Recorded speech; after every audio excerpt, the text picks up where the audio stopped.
প্রিয় বন্ধুরা, আশা করি সবাই ভালো আছেন এবং সুস্থ আছেন। তো ছোট্ট একটি মিনি ব্লগ নিয়ে আপনার সাথে হাজির হলাম। তো যাই হোক, আমাদের এলাকায় একটা গ্যারেজের সামনে ভিডিও টাইম করলাম।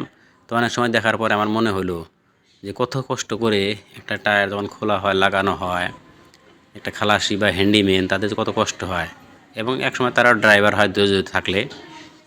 তো যাই হোক, আমি একটা কথা কান্ড বলতে চাই যে অনেক সময় রাস্তাঘাটে বিভিন্ন শহরেও আমরা দেখতে পারি ড্রাইভার হ্যান্ডিম্যান সেরকম ভুল থাকে না, তাও সাধারণ লোকাল স্থানীয় জনতায় মানে সেই জায়গার আর কি।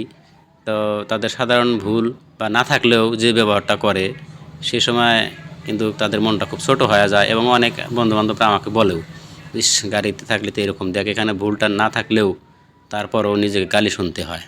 তো আমরা আশা করি যাতে যেখানে যে ধরনের মানে মানুষকে সম্মান দেওয়া দরকার সেরকমই দিব আর কি, কাউকে অযথা গালি বা অসম্মান করব না।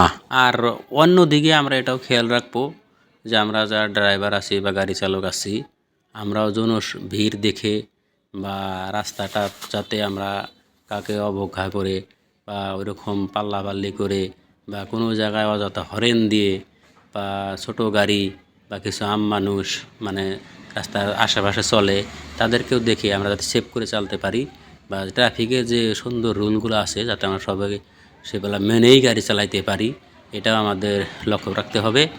আর আরেকটা কথা হলো যে তো সেই হিসাবে যেমন আমরা ছোটোবেলায় দেখছি গাড়ির ড্রাইভার কত আদর ছিল, নিশ্চয় ড্রাইভার ভাইদের মধ্যেও কিছু এরকম আছে যারা মানে যে সম্মান যাকে দেওয়া দরকার, যে আচার ব্যবহার করা দরকার রোডে সেটা করে না। কাজে আপনারাও ভালো ব্যবহার করবেন। তো সবাই সুস্থ থাকবেন, ভালো থাকবেন।